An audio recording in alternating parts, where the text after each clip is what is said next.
now when marriage breaks down, usually both sides can find support, but in many South Asian communities, being a single parent means being shunned by family and friends. Aruna Bansal suffered from that stigma when her arranged marriage ended.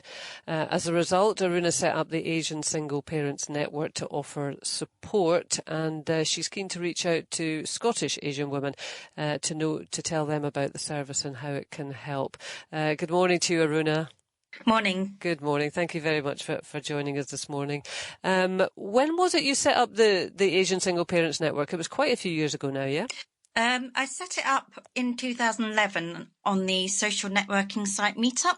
Right, okay. So that's a site where people can set up groups around different interest groups, such as book reading, different things really, walks for the day. So I set one up for single parents in the Asian community. And it was based on your experience, which was pretty challenging, I believe. It was. I had 2 arranged marriages, which both ended. So I was thrown out at the age of 21 with my first marriage after 2 months because of dowry demands. So that ex-husband sort of said on the honeymoon, "Oh, well, your parents didn't buy a house or a car."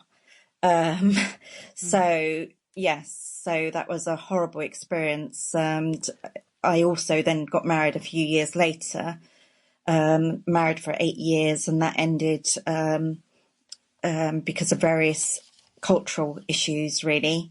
So I wanted to meet other people in the same boat who'd been through it, because I found when I'd been through it, there weren't many people to talk to because of the stigmas in the Asian community.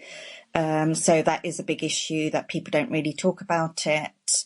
When you say stigmas, what in particular, what kind of attitudes pertain that make it so difficult? I think particularly for women in the event of marriage breakdown.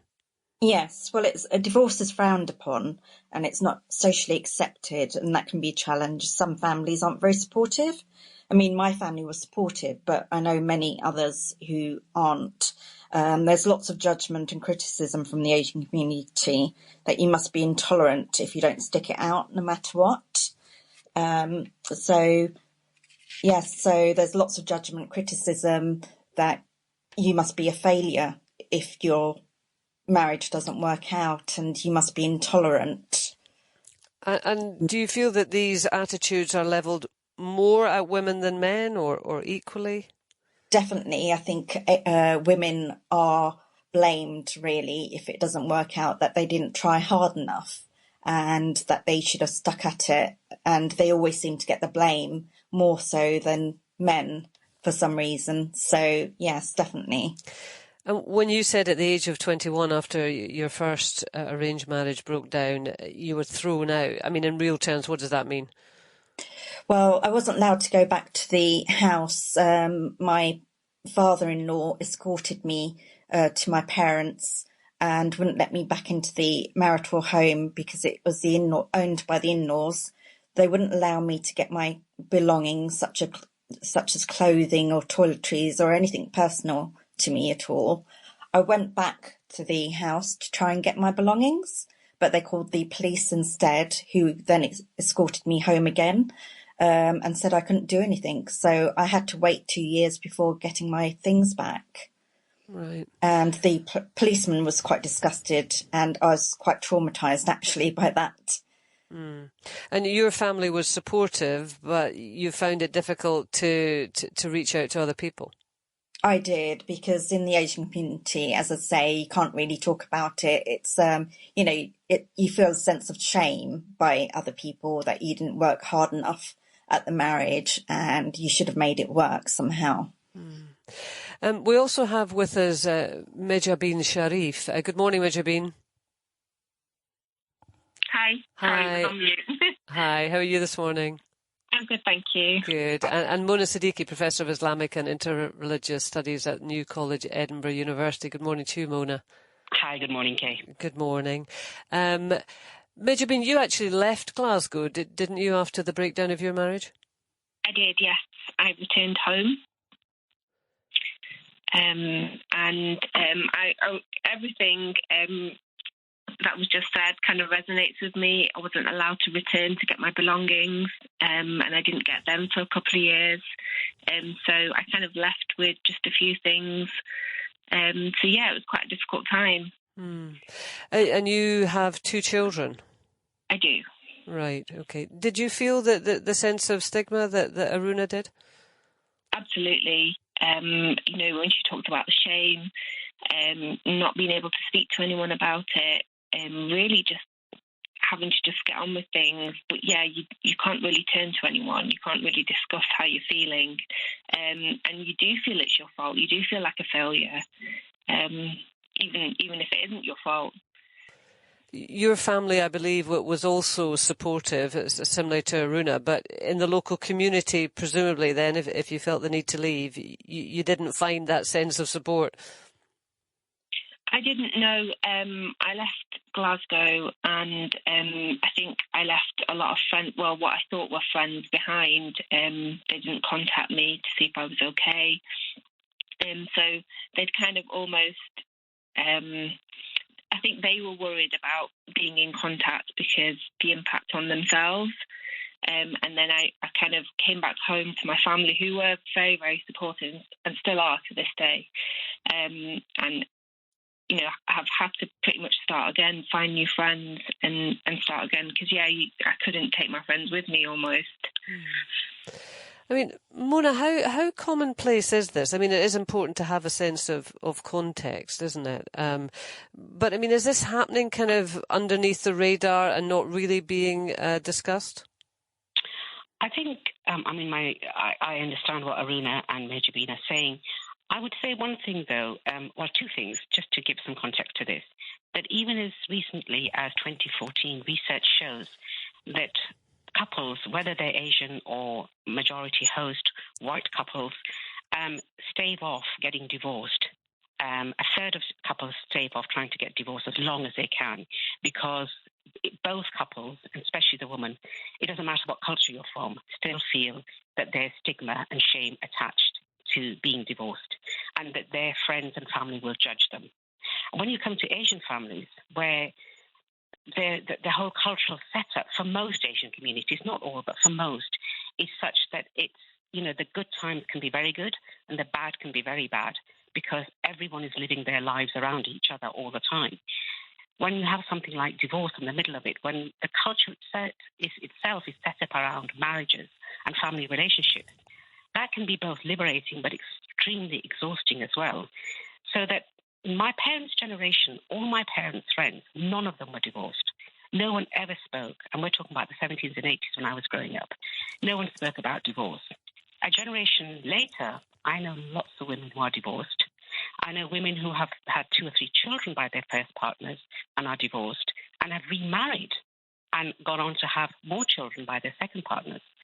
So I do think things have shifted, and they're not facing judgment and criticism. Now, they may be behind the scenes, but there's a sense that in one generation, a lot of women have also got more agency, not because the cultural shame and stigma isn't there, but simply because we're now living in a slightly different context, where most of these women are working. Some of them do have financial independence. I don't think you can take away from the fact that in most families, there's a sense that you are supposed, marriage is for life. But I also feel that a lot of parents now realize that it can't be for life if it's not working. That doesn't make it necessarily any easier, but there's still a level of support there, that the girl isn't left or the woman isn't left completely abandoned. Well, with Majabin and Aruna, their families were supportive. But so, Aruna, what are you picking up then from the people who get in touch with your network? A lot of people, when they get in touch with me, they don't want their family knowing or relatives knowing. So they want people to be able to speak to people who've been through it, who understand what they're going through. Because I don't think anybody actually understands unless they've been through it themselves. So they just want to meet other people in the same boat, because nobody in their community is divorced. Not that they know of anyway. And they want to meet other people. They want to meet people in their local area that they can have company with, to go out for day trips, And that's what we do. We organise day trips with other single parents. And it's important for their kids to also know that they're not just in a single parent household. It's important for the kids to see as well. Well, there are other people who are in single parent households too. So that's equally important for them to know that. So we arrange the day trips, we do evening events for adults, and we also do holidays and short breaks away. I mean, Mona Siddiqui was saying that it is changing. Is that reflected in the 9 years that you've had the network? Do you see a shift in attitudes in a positive direction? I would say a very slight shift. Oh, really? I think there are lots of people who still, with the older generation, I think especially, it's very difficult to change their attitudes that, you know, marriage isn't for life necessarily, that if you're in a toxic relationship, that, it's more detrimental to the children to stay in that relationship.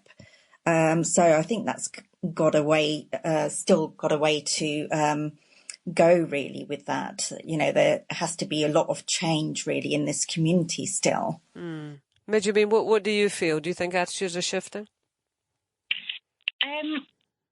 I kind of agree and disagree. So I agree with what Professor Mona was saying.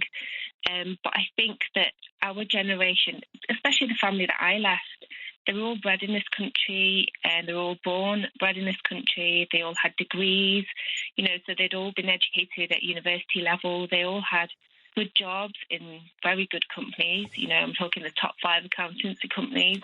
But those attitudes, those cultural values, that sort of negativity that comes from the culture or certain elements of the culture, it's kind of embedded. It's there. So it's, unless that changes, even though they've got a different way of thinking, having been educated, it doesn't go. And until that disappears, there isn't going to be that shift. I mean, Aruna... Can I come in there, Kaye? Yeah, of course, Mona, yeah. I just want to say that I think the issue around, I think what Aruna is doing is fantastic, because actually all people want, and especially women, because let's face it, women are always more vulnerable and left more vulnerable when it comes to issues like this, is that people want to feel that they have support and that their children have support. But I think that it's not so much about education and agency. I think the issue really is that in many Asian cultures, in many Eastern cultures generally, the propensity and the weight of honour and shame and family unity and making things work lies on women. Whether you're a daughter or a wife or a mother, you carry that. Now, it can be a source of pride, but it can also be a burden. So when things go wrong, women are usually left to make the bigger sacrifices. Not always, but generally. And I think that that's when you need a support network until that shift happens in culture. And that's not necessarily just Asian. It does happen in non-Asian cultures as well. We may have moved on in the West in many ways, but I think women still feel a lot of, women judge other women in all kinds of ways. And divorce, the stigma might not be there to the same intensity, but I think that issue of, divorce is a last resort, whether it's for your own partner's sake, your own sake, or your children's sake. This is something that we do need a massive cultural shift in Asian societies, because if it's oppressive, then how good is that for your own children and your future? It's not good at all. And then that cycle just perpetuates itself. Well, Aruna, I think one of the reasons that you wanted to speak to us today is that you're not getting a lot of pickup from Scottish communities to your network, and you're keen to sort of say, well, we're here, and we're here to talk if you need us. Yes, that's right. We want to reach out to more people really and help more people. So it would be good to have people from the Scottish community as well joining us. We have WhatsApp groups for different locations. So we're all over the southeast. We have members in the Midlands too. So it'd be good to have people from Scotland as well.